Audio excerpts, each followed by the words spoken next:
Hello friends, welcome to another video tutorial from Kamal Dharyal.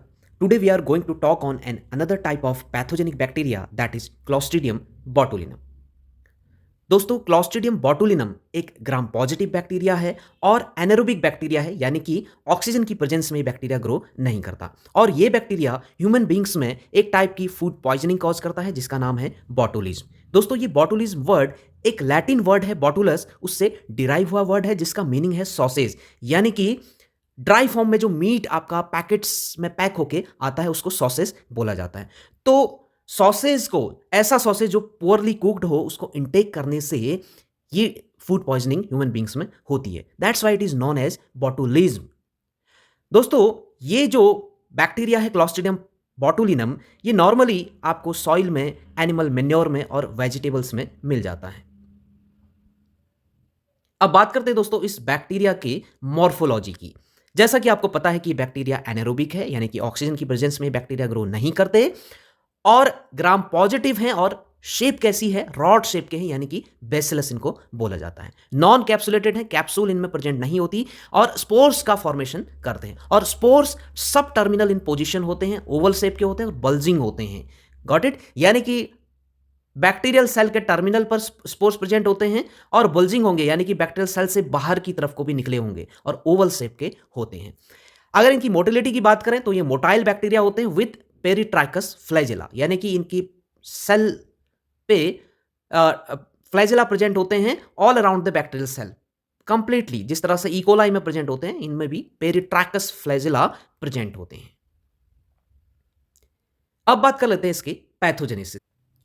दोस्तों Clostridium botulinum ये एक non invasive bacteria है और इसमें जो पैथोजेनेसिस होता है वो एक बहुत पावरफुल न्यूरोटॉक्सिन के रिलीज होने से होता है।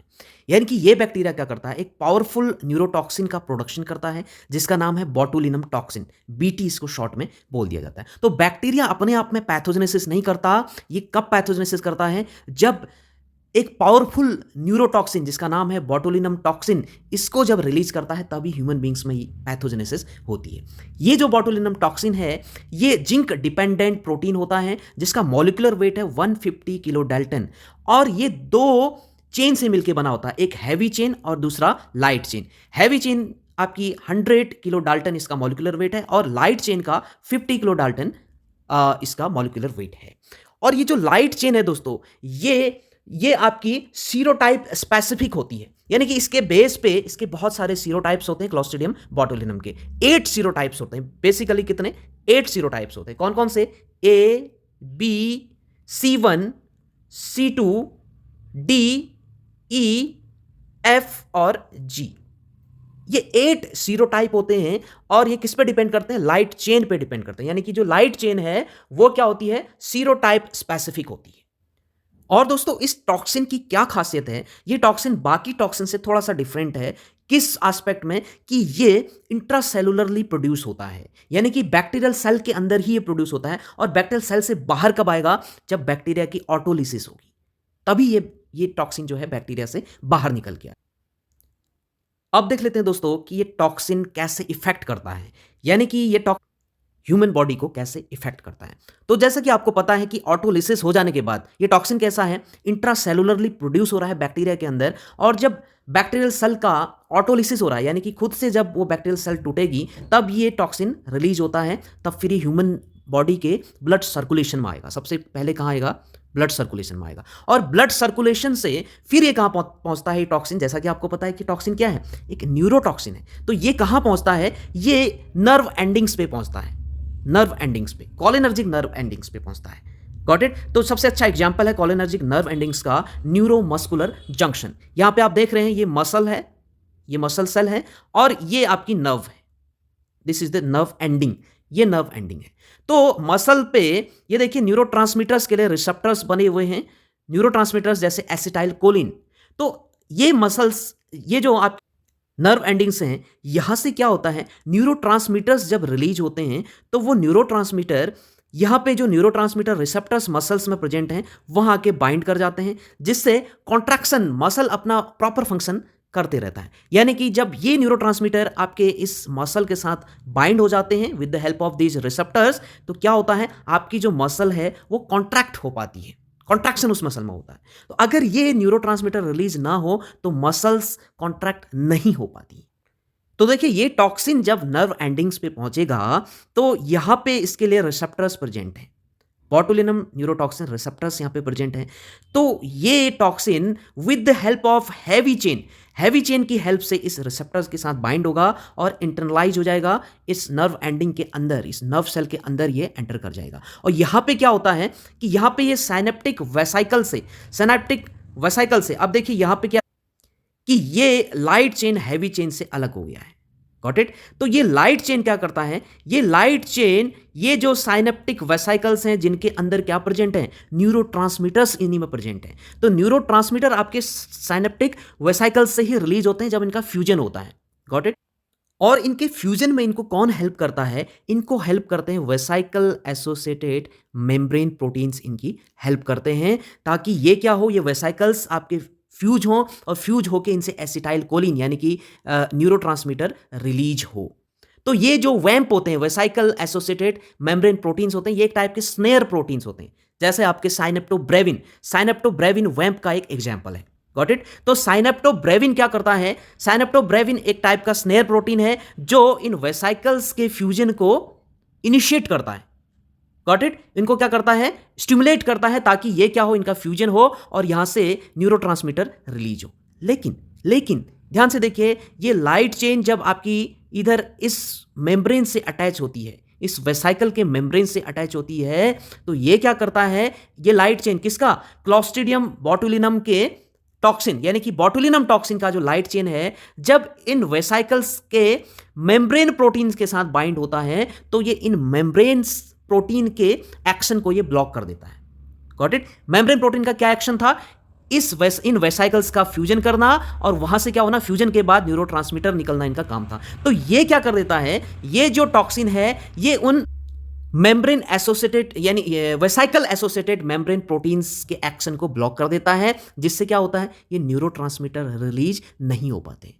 साइनेप्टिक वेसाइकल्स आपके इनका फ्यूजन नहीं हो पाएगा और न्यूरोट्रांसमीटर रिलीज नहीं हो पाते। तो अगर इन शॉर्ट फाइनली हम बोले कि बॉटुलिनम टॉक्सिन क्या करता है, बॉटुलिनम टॉक्सिन न्यूरोट्रांसमीटर के रिलीज को ब्लॉक कर देता है। तो अगर न्यूरोट्रांसमीटर आपका रिलीज नहीं होगा तो ये मसल्स पे जो उसके रिसेप्टर्स हैं वहां पे आके आपका न्यूरोट्रांसमीटर बाइंड नहीं होगा, क्योंकि रिलीज ही नहीं हो रहा है तो मसल्स का कॉन्ट्रैक्शन नहीं हो पाएगा, यानी कि मसल आपकी सस्टेन्ड रिलैक्सेशन में चली जाती है, तो जिससे क्या होता है, फ्लैसिड पैरालिसिस हो जाता है। तो अगर एक वर्ड में बोला जाए कि बॉटुलिनम टॉक्सिन क्या करता है, बॉटुलिनम टॉक्सिन नर्व एंडिंग से न्यूरोट्रांसमीटर के रिलीज को ब्लॉक कर देता है, जिससे मसल्स का कॉन्ट्रैक्शन नहीं हो पाता, मसल्स आपकी सस्टेन्ड रिलैक्सेशन में चली जाती है, जिससे फ्लैसिड पैरालिसिस हो सकता है।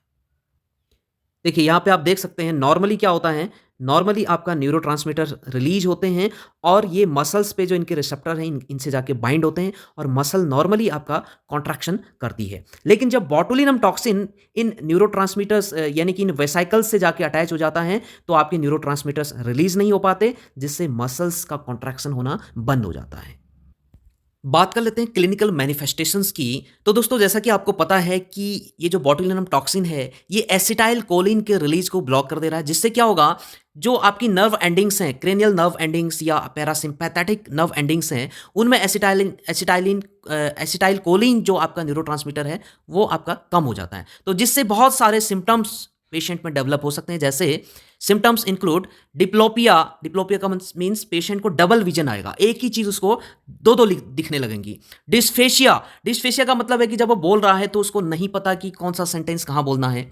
Got it? यानी कि सेंटेंस का जो अरेंजमेंट है वो ठीक से नहीं कर पाएगा। डिसआर्थरिया का मतलब है कि उसको प्रोनाउंस करने में प्रॉब्लम आएगी, किसी वर्ड को वो ठीक से प्रोनाउंस नहीं कर पाएगा। Flaccid paralysis of voluntary muscles का फ्लैसिड पैरालिसिस हो जाएगा, यानी कि वो सस्टेन्ड रिलैक्सेशन में चली जाती है मसल्स, कॉन्ट्रैक्शन नहीं हो पाता क्योंकि न्यूरोट्रांसमीटर्स आपके रिलीज नहीं हो पा रहे हैं, उनका रिलीज होना बंद हो गया है।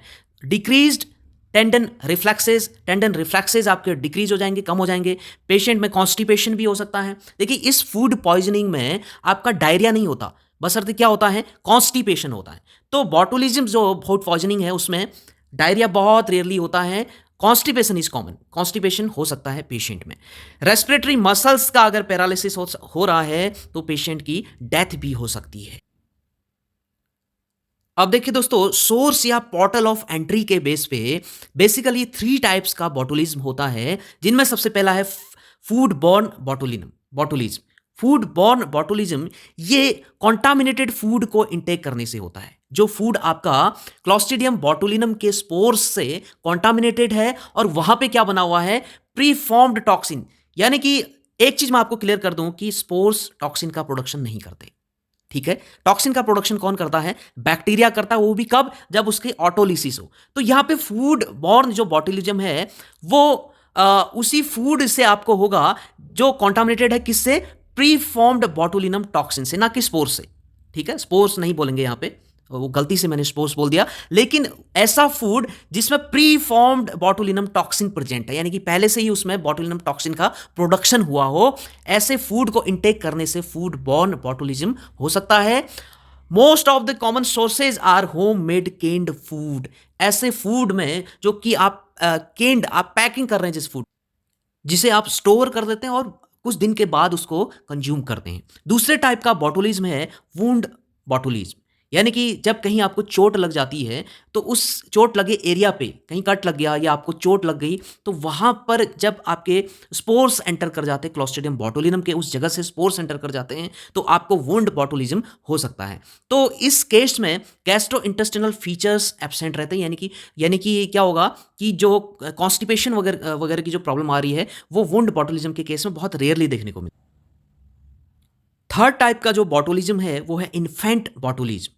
इन्फेंट बॉटुलिज्म यानी कि जो इन्फेंट्स में होता है, ऐसे बच्चे में जो जिसकी एज या तो 1 साल की या 1 साल से कम या 1 साल तक के एज के बच्चे को इन्फेंट बोला जाता है। तो उन बच्चों में क्या होता है कि जैसे अक्सर अगर बच्चे को कोल्ड की प्रॉब्लम आ रही है या बच्चे को खांसी वगैरह है, तो हनी को दिया जाता है, बच्चे को हनी दिया जाता है, शहद उसको चढ़ाया जाता है। तो शहद में भी क्लॉस्ट्रिडियम बॉटुलिनम के स्पोर्स हो सकते हैं, जिससे बच्चे को क्या हो सकता है, इन्फेंट बॉटुलिज्म उसको हो सकता है। तो कॉन्टामिनेटेड जो हनी है, जो जो हनी आपका क्लॉस्ट्रिडियम बॉटुलिनम के स्पोर्स से कंटामिनेटेड है, उस हनी को इंटेक करने से बच्चे में बॉटुलिज्म हो सकता है। और ऐसे बच्चों में जो सिम्टम्स डेवलप होते हैं वो कैसे होते हैं, बच्चों में सकिंग इनेबिलिटी आ जाती है, बच्चा मिल्क को सक नहीं कर पाता। गॉट इट, यानी कि उसकी जो सकिंग मसल्स होते हैं, मिल्क सकिंग जो मसल्स होते हैं, वो वीक पड़ जाते हैं। गॉट इट, तो उनके वीक पड़ने से बच्चा मिल्क ठीक से swallow नहीं कर पाता, मिल्क ठीक से शक नहीं कर पाता और swallow भी नहीं कर पाता। कोई चीज़ अगर आप उसको दे रहे हैं, जैसे मिल्क ही अगर आप उसको दे रहे हैं या चीज़ कोई खिलाने वाली चीज़ को आप दे रहे हैं, तो बच्चा swallow भी ठीक से नहीं कर पाता, वीकनेस आ जाती है और फ्लॉपी नेक हो जाती है, उसकी गर्दन पीछे की तरफ को झुक जाती है, गर्दन लटक जाती है पीछे की तरफ को, जिस कंडीशन को बोला जाता है, अगर ये सारी चीज़ें किसी बच्चे में देखने को मिल रही हैं तो उसको बोला जाता है फ्लॉपी बेबी सिंड्रोम। ये सारी चीज़ें, सकिंग नहीं कर पा रहा, swallowing नहीं कर पा रहा है, वीकनेस है उसमें, हर टाइम उसको वो स्लीपी कंडीशन में है और फ्लॉपी नेक हो गई है, गर्दन उसकी पीछे की तरफ को लटक गई है, तो ये सारे सिम्टम्स अगर बच्चे में आ रहे हैं तो उस कंडीशन को बोला जाता है फ्लॉपी बेबी सिंड्रोम। अगर इसका प्रोग्रेशन हो रहा है, ये डिजीज अगर आप आगे बढ़ते चली जा रही है, समय पर पता नहीं चल रहा है, तो it leads respiratory failure and sudden death. बच्चे का रेस्पिरेटरी फेलियर हो सकता है और बच्चे की सडन डेथ भी हो सकती है। इस पिक्चर में आप देख सकते हैं कि ये पहला जो पिक्चर है ये नॉर्मल बेबी है। देखिए बेबी एकदम हेल्दी है, एकदम नॉर्मल है, उसका जो बॉडी लैंग्वेज है वो एकदम नॉर्मल है। अब यही दूसरे बेबी को आप देखिए, उसकी जो गर्दन है बिल्कुल फ्लॉपी कर गया है, लटक गई है गर्दन, या तो आगे की तरफ या तो पीछे की तरफ को लटक जाती है। तो इस तरह से इसकी मसल्स क्या है, बहुत वीक हो गई हैं, मसल्स फ्लैसिड हो गई हैं। गॉट इट, तो ये क्या है, फ्लॉपी बेबी, इसको बोलेंगे फ्लॉपी बेबी। नाउ अब बात करते हैं लेबोरेटरी डायग्नोसिस की, कि आप इसको कैसे डायग्नोस कर सकते हैं इस बैक्टीरिया को। सबसे पहले बात करेंगे सैंपल कलेक्शन की, क्योंकि फूड पॉइजनिंग यहां पे हो रही है, तो sample should be stool, food और वोमिटस हो सकता है। गॉट इट, जिस फूड को इंटेक करने से फूड पॉइजनिंग की कंडीशन डेवलप हुई है, उस फूड को भी आप एज ए सैंपल कलेक्ट कर सकते हैं। अब डायग्नोसिस आप दो तरह से कर सकते हैं इस बैक्टीरिया की। एक तो बैक्टीरिया के आइसोलेशन से, यानी कि isolation of the bacilli, bacteria को आइसोलेट करके, कल्चर करके उसको आइसोलेट करने से। दूसरा टॉक्सिन के डेमोस्ट्रेशन से। तो बेसिकली इसके केस में क्या होता है कि बैक्टीरिया का आइसोलेशन उतना इंपॉर्टेंट नहीं है जितना टॉक्सिन का डेमोस्ट्रेशन इंपॉर्टेंट है, क्योंकि जो पैथोजेनेसिस हो रही है वो बेसिकली किसकी वजह से हो रही है, वो बैक्टीरिया की वजह से नहीं, वो बॉटुलिनम टॉक्सिन की वजह से हो रही है, बीटी की वजह से हो रही है। Got it? तो कर लेंगे क्योंकि बैक्टीरिया को भी हम आइडेंटिफाई कर सकते हैं। तो बैक्टीरिया को आइडेंटिफाई करने के लिए आपने सैंपल लिया, सैंपल की आप डायरेक्ट माइक्रोस्कोपी भी कर सकते हैं, या फिर सैंपल से सैंपल को कल्चर करके उससे आप स्मेयर बना के उसकी माइक्रोस्कोपी कर सकते हैं। या अगर आप डायरेक्ट माइक्रोस्कोपी कर रहे हैं तो ग्राम स्टेनिंग करिए, और माइक्रोस्कोप पे जब आप देख रहे हैं तो आपको क्या दिखेगा? ग्राम पॉजिटिव बेसलाई आपको दिख सकता है। Got it? कल्चर करेंगे तो कल्चर के लिए, क्योंकि बैक्टीरिया एनारोबिक है, तो एनारोबिक बैक्टीरिया को कुछ स्पेसिफिक मीडियम में ही कल्चर किया जाता है, जिनको हम बोलते हैं एनारोबिक कल्चर मीडिया, जैसे आरसीएम, रॉबर्टसन्स कुक्ड मीट ब्रॉथ। तो रॉबर्टसन्स कुक्ड मीट ब्रॉथ को जब हम यूज करेंगे, इस पे जब हम इस बैक्टीरिया को कल्चर करेंगे तो कल्चर आपको कैसे दिखेगा? टर्बिडिटी के फॉर्म में आपको इसकी ग्रोथ विजिबल होगी। तो जब आपका जो मीडिया है अगर टर्बिड हो गया है, तो टर्बिडिटी के बेस पे आप जानेंगे कि उस सैंपल में बैक्टीरिया प्रेजेंट है। Got it? तो turbidity occurs with meat particles turning black. कुछ में क्या होता है, कुछ आपकी क्लोस्ट्रिडियम बॉटुलिनम के सीरोटाइप्स होते हैं, जैसे सीरोटाइप ए, बी और एफ, वो प्रोटियोलिटिक होते हैं, यानी कि उनके केस में जो मीट पीसेस हैं वो ब्लैक कलर में कन्वर्ट हो जाते हैं। तो अगर मीट पीसेस ब्लैक कलर में कन्वर्ट हो गए हैं तो आप अनुमान लगाएंगे कि क्लोस्ट्रिडियम बॉटुलिनम का सीरोटाइप ए, बी और एफ वहां पे क्या कर रहा है? ग्रो कर रहा है। Got it? और अगर पिंक हो गया है, मीट पीसेस आपके पिंक हो गए हैं, तो वो सैक्रोलैटिक है। Got it? तो जैसे आपकी क्लोस्ट्रिडियम बॉटुलिनम के सीरोटाइप है सी, डी, ई, ये आपके सैक्रोलिटिक होते हैं। और उस मीडियम से एक फाउल स्मेल आएगी, फाउल ऑर्डर वहां से आ गई, अनप्लीजेंट स्मेल उस मीडियम से आपको आएगी। ब्लड अगर पर कल्चर करेंगे तो ब्लड अगर पर आप देखेंगे कि कॉलोनीज लार्ज कॉलोनीज होंगी और सेमी ट्रांसपेरेंट होंगी, और कॉलोनी कैसी होंगी? हीमोलिटिक होंगी, हीमोलिटिक कॉलोनी वहां पे बने। तो फर्दर इन्वेस्टिगेशन बायोकेमिकल रिएक्शंस के बेस पे इसका फर्दर इन्वेस्टिगेशन किया जा सकता है। अब दूसरा हम बात करेंगे टॉक्सिन डेमोस्ट्रेशन की, जो कि इंपॉर्टेंट है। देखिए दोस्तों, टॉक्सिन डेमोस्ट्रेशन के लिए क्या किया जाता है कि एक एक्सपेरिमेंटल एनिमल ले लिया जाता है, जैसे यहां पे देख सकते हैं आप, माइस को लिया गया है, माइस को, सॉरी, तो ऐसे हम क्या ले लेंगे? 2 माइस ले लेंगे, चूहा यानी कि 2 चूहे ले लिए। अब क्या करेंगे कि जो स्पेसिमेन हमने कलेक्ट किया है उसका सॉल्यूशन बना के, उस स्पेसिमेन का सॉल्यूशन बना के हम पहले एक माइस में उसको इंजेक्ट करेंगे। Got it? और दूसरे माइस में इंजेक्ट करेंगे, लेकिन दूसरे माइस में हमने क्या किया है? इस स्पेसिमेन को इंजेक्ट करने से पहले तकरीबन 24 आवर पहले हम इसमें क्या देंगे? इस बॉटुलिनम टॉक्सिन का एंटीटॉक्सिन इस पे इंजेक्ट करेंगे। और दूसरे पे हमने कोई भी एंटीटॉक्सिन इंजेक्ट नहीं किया है, दूसरे को हमने ऐसे ही रखा है। और दोनों पे हमने क्या किया? दोनों पे हमने क्या किया? बॉटुलिनम टॉक्सिन को इंजेक्ट किया, यानी कि बॉटुलिनम टॉक्सिन जो कि किस में प्रेजेंट था? स्पेसिमेन में प्रेजेंट था, तो स्पेसिमेन को हमने इंजेक्ट किया। सिंपली आप ये बोलेंगे। Got it? तो आप देखेंगे कुछ टाइम बाद, आफ्टर 48 आवर्स, जब हम उन दोनों माइस को ऑब्जर्व करेंगे, तो पहला माइस जिसमें एंटीटॉक्सिन नहीं दिया गया था, उसमें तो क्या हो जाएगा? उसकी उस मसल्स पे जहां पे हमने उसको इंजेक्ट किया था स्पेसिमेन को, उस मसल में पैरालिसिस देखने को मिलेगी। वहीं जब आप दूसरे माइस को देखेंगे जिसमें जिसमें हमने क्या किया था? स्पेसिमेन को इंजेक्ट करने से पहले उसका एंटीटॉक्सिन हमने उसको दिया था, उसमें एंटीबॉडीज हमने क्या की थी? इंजेक्ट की थी, तो वो आपका हेल्दी रहेगा, यानी कि उसकी मसल्स में पैरालिसिस शो नहीं होगी। Got it? तो अगर ऐसा होता है तो दैट मीन्स उस स्पेसिमेन में बॉटुलिनम टॉक्सिन आपका बना हुआ है, यानी कि वो स्पेसिमेन क्या है? क्लोस्ट्रीडियम बॉटुलिनम से इन्फेक्टेड है। और अगर ऐसा नहीं होता है, उसका जस्ट उल्टा, अगर ऐसा नहीं होता है तो इसका मतलब उस स्पेसिमेन में क्लोस्ट्रीडियम बॉटुलिनम प्रेजेंट नहीं है। इस तरह से आप टॉक्सिन के डेमोस्ट्रेशन से भी इसको आइडेंटिफाई कर सकते हैं। देखिए, दूसरे में जो दूसरा माइस था जिसमें हमने एंटीटॉक्सिन दिया था, उसमें कुछ क्यों नहीं हुआ? वो इसलिए कुछ नहीं हुआ क्योंकि हमने इसको क्या दिया था? एंटीटॉक्सिन दिया था, और एंटीटॉक्सिन ने एंटीबॉडीज का काम किया। Got it? तो एंटीटॉक्सिन ने क्या किया? टॉक्सिन के इफेक्ट को न्यूट्रलाइज कर दिया। तो इसीलिए इस माइस में पैरालिसिस देखने को नहीं मिली, जबकि जो पहला माइस था जिसमें एंटीटॉक्सिन नहीं दिया गया था, उसमें क्या हो गया? उसमें पैरालिसिस हो गई। बात करेंगे प्रोफाइलैक्सिस और ट्रीटमेंट की, यानी कि इससे कैसे बचा जा सकता है, क्या ट्रीटमेंट हम इसके लिए ले सकते हैं। देखिए, बचने के लिए आपको क्या करना है? Proper Canning and preservation of food, जो क्योंकि प्रिजर्व फूड के इंटेक करने से फूड पॉइजनिंग हो रही है, तो उस फूड को जिसको हम प्रिजर्व करें उसको प्रॉपरली प्रिजर्व किया जाए ताकि वो कंटामिनेटेड ना हो। दूसरा, रेस्पिरेटरी पैरालिसिस के केस में मैकेनिकल वेंटिलेशन देके भी हम उसको क्या कर सकते हैं?